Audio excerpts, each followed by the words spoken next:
Rendons-nous en Côte d'Ivoire, le pays qui est sous la capture de l'oligarchie criminelle d'Alassane Dramane Ouattara.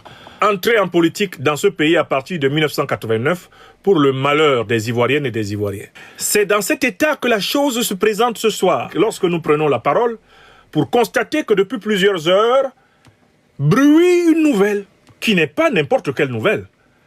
Une nouvelle selon laquelle le vice-président de la République désigné au forceps par Alassane Dramane Ouattara serait en difficulté de santé grave et menacerait lui aussi de passer l'arme à gauche, ou plutôt d'avaler sa cuillère.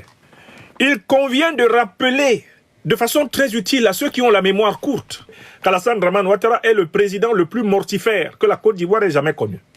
Tenez, c'est le président qui a enterré de son vivant 4 premiers ministres ivoiriens. 4, dont 2 qui étaient directement en fonction sous lui.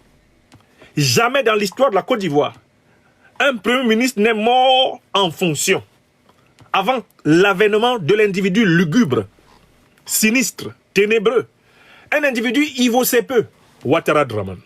Il a enterré successivement le premier ministre Amadou Gon Coulibaly, qui l'a conduit à la mort en le sortant précocement de sa convalescence après une opération cardiaque à cœur ouvert à l'hôpital américain de Paris. Ouattara le fit sortir d'hôpital alors même que les points de suture de sa poitrine n'étaient même pas encore fermés. Ouattara le fit revenir à Abidjan et lui demanda de battre campagne. Amadou Gon Coulibaly rendit l'âme dans les bras de Ouattara en plein conseil de ministres au palais présidentiel du plateau d'Abidjan. Alassane Dramane Ouattara écrasa une larme de crocodile et s'autoproclama candidat. Alassane Dramane Ouattara, dans sa boulimie mortifère, ne s'arrêta pas là. Ahmed Bakayoko, alors Premier ministre intérimaire puis Premier ministre confirmé, cumulativement avec son poste de ministre de la Défense, crut que la mort d'Amadou Gon lui ouvrait le boulevard à la candidature à l'élection présidentielle. Oh, que nenni! Funeste erreur. Lorsqu'Ahmed Bakayoko lorgna le poste de candidat, Alassane Dramane Ouattara programma la disparition du pauvre monsieur. On vit Ahmed Bakayoko proclamer la candidature de Ouattara contre sa propre volonté. Puis, quelque temps plus tard, Ahmed Bakayoko s'effondra en criant « Ils m'ont eu ». Mais Alassane Dramane Ouattara, dans cette dynamique mortifère, porta la poisse à beaucoup d'anciens premiers ministres en Côte d'Ivoire. Ainsi s'effondrait patatras Seydou Eliman Diarra, qui ne put mourir qu'à une autre époque, qu'à celle où la mortalité des premiers ministres était élevée. Patrick Achi, précipité par Alassane Dramane Ouattara dans le fauteuil d'Ahmed Bakayoko décédé, se mit à perdre son sang par la voie anale. Astaghfirullah, on peut être mauvais comme ça. Achi faillit clamser. Achi échappa à la mort. Il dut repasser par l'hôpital américain de Paris, où in extremis, ses intestins furent rabibochés. La Côte d'Ivoire retenait son souffle. Et pendant que la Côte d'Ivoire se concentrait, s'en allait l'ancien Premier ministre Charles Konan Banny. 4 premiers ministres, enterrés par un seul président. Et ça, ce n'est que des premiers ministres que je parle. Plusieurs ministres tombèrent, dont plusieurs tombèrent et furent enterrés. Tout un président de l'Assemblée nationale en exercice, tristement appelé Amadou Cimetière, de son vrai nom Amadou Soumaoro, s'écroula, raide mort.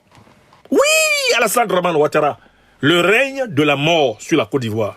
C'est-à-dire que quelle que soit votre manière de faire les statistiques de la nécrologie politique, personne n'a battu dans toute l'Afrique noire, même sous la dictature de Sékou Touré et de Mobutu, les hautes personnalités politiques ne sont pas mortes à cette cadence. Voilà pourquoi en Côte d'Ivoire maintenant, quand une haute personnalité politique commence à être malade, on sait ce qui va arriver. L'annonce de l'hypothétique hospitalisation en Suisse, que sait-on, en Allemagne ou en France, de l'actuel vice-président de la République, Koné Tiemoko Mélié, a mis la Côte d'Ivoire en émoi. C'est tout le monde qui regarde dans la direction d'Ivocep. Encore un enterrement de première classe, alors qu'Alassane Dramane Ouattara, qui est maintenant le plus vieil homme d'État vivant en Côte d'Ivoire, continue, avec son grand corps malade, à marcher en point-virgule, avec son faciès asymétrique. Va-t-il réussir à enterrer Koné Tiemoko Mélié, qui est plus jeune que lui encore? Trop, c'est trop. Ce poste de vice-président de la République et le poste de Premier ministre sont habités par une puissance de mort un fantôme. La grande faucheuse est installée dans ses fauteuils. Les postes de Ouattara là, il vaut mieux les laisser. Parce que de toutes les façons, quand il arrive dans les périodes électorales, il a besoin de faire des sacrifices. C'est un individu nécrophilique, c'est-à-dire qu'il aime la mort, il vit de la mort. C'est un nécropathe, c'est un fou de la mort. Ne vous étonnez pas si dans les prochaines heures, à la radio-télévision ivoirienne, on vient vous dire, il est venu, il a vécu, il est parti. Nous sommes dans une année où Alassane Dramane Ouattara est conscient qu'il mène son dernier combat. Ils sont prêts à tous les sacrifices pour conserver la gloire de ce monde. Alassane Ouattara mène bel et bien son dernier combat. Il ne pourra pas sacrifier le peuple de Côte d'Ivoire. Le peuple de Côte d'Ivoire est immortel. Ouattara est mortel. Dieu seul est éternel.